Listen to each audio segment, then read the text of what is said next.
After the fire fell and the cities were swallowed by smoke, the mountains kept their silence. They rose cold and jagged against a bruised sky, their ridges black in the evenings and pale as bone by dawn. In a hollow of stone high above the ruined valley, an old man named Darren lived with his 2 daughters in a cave that looked eastward. Each morning the eldest, Mara, woke first and stood at the mouth of the cave to watch the sun drag its red edge over the hills. Each morning the youngest, Elena, gathered sticks from the slope below while their father sat wrapped in a rough wool cloak, staring toward the plain he no longer dared to cross.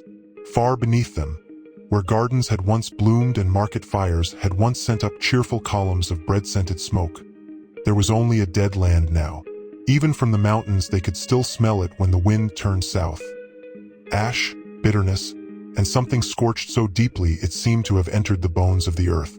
Sometimes at night, when the air grew still, the plain itself seemed to breathe old grief upward. Darren never spoke of the city by name.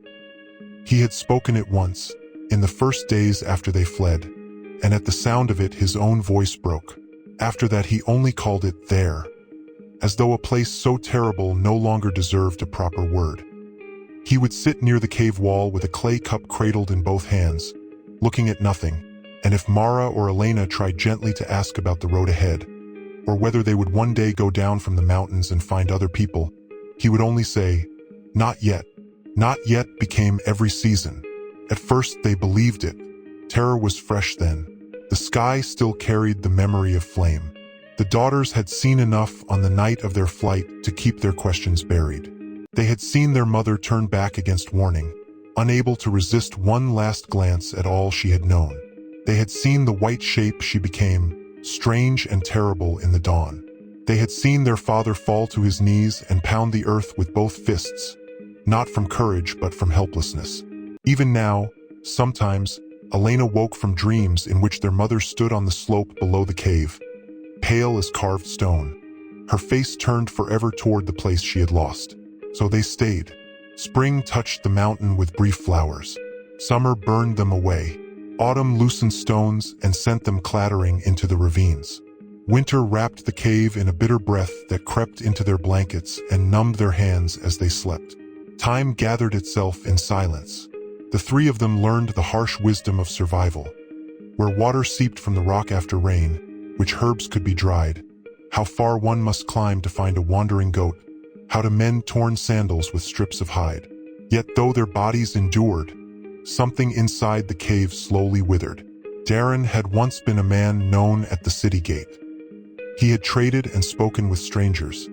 He had laughed, judged disputes, bargained for lambs, offered bread to travelers. Now he moved as if each day were being forced upon him. His beard grew wild and silvered, his back bent. More than age seemed to weigh him down. Shame clung to him like the smoke that had followed them from the valley. He was afraid of people, though there were none nearby. Afraid of memory, though it lived in him. Afraid, perhaps most of all, of himself, of the choices he had made when fire and terror pressed him from all sides. There were things done in the city, and things done on the road out of it, that his daughters never named, but which had left a stain over every silence between them. Mara, the eldest, bore silence differently than Elena. She sharpened under it. She had been promised once, before the destruction. There had been laughter in her then, and impatience, and some small vanity over ribbons and perfumes. In the mountains those things died first. Her face grew lean. Her gaze grew hard and thoughtful. When she spoke it was with the careful force of one who had considered too long before opening her mouth. Elena, younger by 3 years, endured the cave like a bird with folded wings. She still spoke softly to the dawn sometimes. She still arranged small flowers in cracks of stone. She still believed, even when belief became painful, that some road might one day open before them. But hope in that cave had little to feed on. It thinned season by season. On cold nights Darren drank fermented wine he had carried from the valley in skin bags when they fled. At first he rationed it, taking only enough to warm himself. Later he drank for sleep. Later still for forgetting. Mara watched this in silence. Elena looked away. One evening, After a day of harsh wind that drove dust into the cave and left all three raw-eyed and weary, Mara stood at the entrance long after sunset. Below, the plain lay under a sickle moon, colorless and dead. There were no campfires, no moving lights, no distant songs. It seemed to her that the world had ended below them and they alone had been left clinging to its broken edge. When she turned back, Elena was braiding a frayed cord by the coals, and Darren was already asleep against the wall, the empty cup beside him. Mara spoke quietly. "He grows older." Elena nodded. It was plain enough. Their father's hands trembled now when he lifted stones. His breath shortened on steep climbs. "There is no one," Mara said. Elena did not answer. "No caravans, no shepherds, no villages with smoke in the distance, no men, no future." Mara's voice remained low, but something feverish stirred beneath it. "Are we to die here and let his name vanish with us?" Elena's fingers stopped moving over the cord. "Do not say that." "Why not? It is true. Truth is not made lighter by saying it at night." Mara gave a bitter laugh. "Night is all we have." Elena looked toward their sleeping father.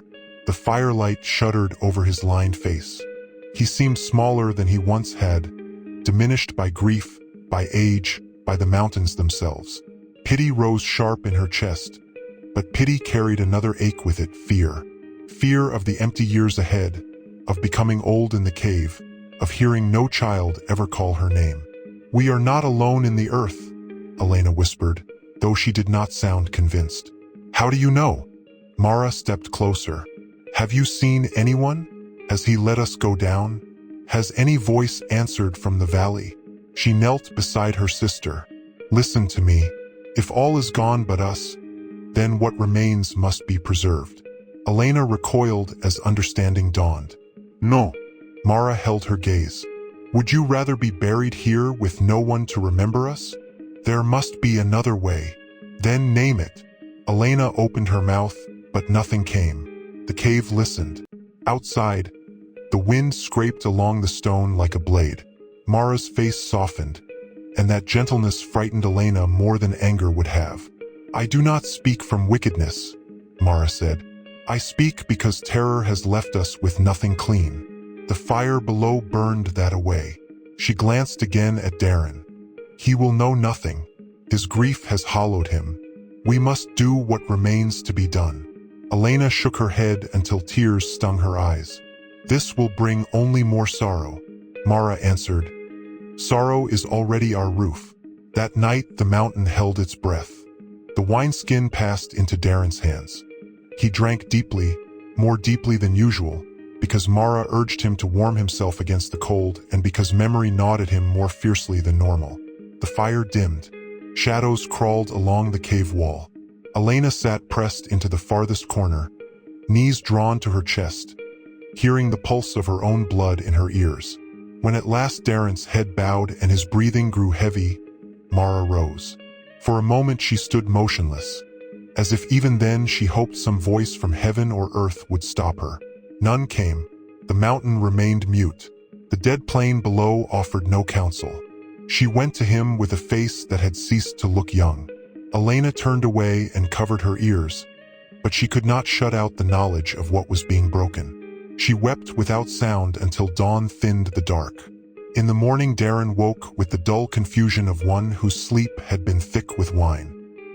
He rubbed his eyes, drank water, and sat staring at the cave mouth as if ashamed of a dream he could not recall. Mara moved about with grim composure, preparing dried roots for the morning meal. Elena could not meet either of their eyes. By evening she thought perhaps the horror would remain singular, a wound that might scar over in silence. But grief rarely keeps to one boundary when fear is its guide. Mara drew her aside before dusk. Her face was pale, and beneath her pallor was a strange triumph mingled with despair. "Tonight," she said. Elena stepped backward. "No, you must. I cannot. You think I wish to?" Mara's whisper was fierce now. "I crossed the fire alone last night. I will not bear this future alone too. There is no future in it. There is at least a line that continues. Elena pressed both hands over her mouth. The cave seemed to close around her. "This is evil." Mara's eyes flashed with pain. "Evil? Where was goodness when our mother was taken? Where was goodness when the cities burned?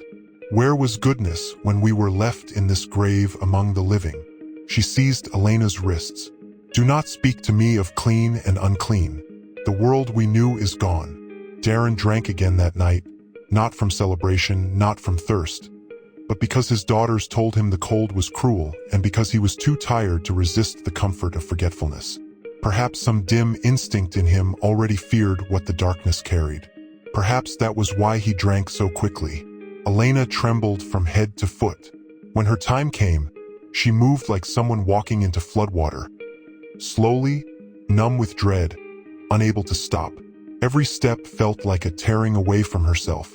The cave walls, the fire, the smell of wine, the coarse blanket beneath her hands. These would live in her memory forever afterward, stained beyond cleansing. And Darren, lost in stupor and sorrow, knew nothing. When morning came, sunlight touched the cave entrance as gently as any other day. Birds called from the crags. Water dripped somewhere in the dark. The world, monstrous in its indifference, continued. It did not remain hidden for long. Weeks passed, then months. The signs appeared first in Mara, then in Elena. Their bodies told what their mouths could not keep buried. Darren watched them with growing confusion, then dawning horror. He counted seasons in his mind, counted the absence of men, counted his own nights of wine and oblivion. When understanding finally came, it came like a spear. No cry of grief had ever sounded in that cave as terrible as the sound Darren made then. He staggered outside and fell to his knees on the stones. His hands clawed at the dirt. He retched until there was nothing left in him. Then he sat bent beneath the sky while the daughters remained in the cave behind him, one rigid and wordless, the other sobbing into her hands. He did not strike them. He did not curse them. That would have been easier for all three. Instead, he turned to look at them with such desolation that Mara herself flinched, and Elena wished the mountain would split open and bury her. In his eyes was the knowledge that though he had not chosen knowingly, he had become a vessel of ruin even in sleep. The destruction that had pursued him from the city had found him here also. Fire had not ended it. Distance had not ended it. The mountain had not purified what grief had twisted. After that, Darren became a ghost among the living. He no longer drank. Wine sickened him. He no longer spoke unless forced. He spent long hours sitting outside the cave, staring not at the valley but at his own hands, as though they belonged to a murderer. His daughters moved around him in silence heavy as stone. Mara's hardness cracked at last into hidden tears. Elena wore sorrow openly, like a garment she could never remove. When the time of birth came, it came with pain and fear and no joy. Mara labored first. Wind shook the cave mouth while thunder rolled far away over the mountains. Elena held her sister through the long cries and blood and sweat. Darren waited outside with his forehead pressed to the rock, unable to pray, unable not to. By dawn a son was born. His thin cry pierced the cave like a blade. Mara took him in her arms and looked upon his small face, and there was love there, terrible, immediate, undeniable, but braided with grief so deep it seemed older than she was. Weeks later, Elena bore a son as well. Her labor was quieter, but afterwards she wept until the child rooted blindly against her breast and would not be denied life. Then she too held him close, shaking. The boys grew. Children do not ask permission before becoming beautiful. Their hands curled around fingers. Their eyes searched faces with solemn wonder. They laughed at light on cave walls and slept with the peace of the innocent. Darren could not keep himself from loving them. That was another cruelty. He would watch them chase each other among the stones and feel his heart split between tenderness and shame. Sometimes one of them would run to him, bright-faced, calling him grandfather, and he would gather the child up with a sound half like a laugh and half like grief. Years later, when the boys were old enough to ask about their fathers, the cave grew quieter still. Mara told her son only that he had been born in the shadow of catastrophe. Elena said that some griefs begin before a child draws breath and are not the child's burden to carry. Darren said nothing at all. At last, the old man died in winter. Snow lay thin along the ridge outside the cave, and the air was sharp enough to cut. Mara found him at dawn seated where he always sat, his cloak drawn close, his face turned toward the colorless east. He looked almost peaceful, but on his cheeks there were frozen tracks where tears had fallen in the night. They buried him on the slope below the cave, beneath a crooked cedar that clung to the rock despite every storm. Mara placed stones over the grave with steady hands. Elena laid a strip of woven cloth there, the last thing their mother had made before the fire. The two boys stood beside them, silent and solemn, not yet knowing the whole weight of the man they mourned. When all was done, evening gathered over the mountains. The plain below remained barren, scarred forever by judgment and memory. The wind moved through the cedar branches with a low, mournful sound. Mara stood long by the grave and said at last, "We meant to preserve a name." Elena, holding her son's hand, answered softly, "And instead we preserved a wound." Neither spoke again for some time. Below them, the children's small voices rose as they called to one another among the stones, alive and unaware, while above them the first stars opened over the darkening sky. It might have looked, from a distance, like peace, but the mountain knew better. The cave knew better. The grave knew better. Some sins are born of lust, some of hatred, and some are born from terror wearing the mask of necessity. These are often the saddest of all, because love is mixed into them, and fear, and the desperate wish that something might survive when everything else has burned. Yet what is conceived in fear does not erase fear. What is done to preserve life may still poison the well from which that life drinks. The sons lived. Their lines continued. Nations would one day rise from them. Songs would be sung, wars fought, names remembered. But high in that lonely place where smoke once stained the horizon, two women grew old carrying a grief no years could fully bury. And whenever the wind turned south, bringing with it the faint bitterness of the dead plain below, they remembered that one night of destruction had never truly ended.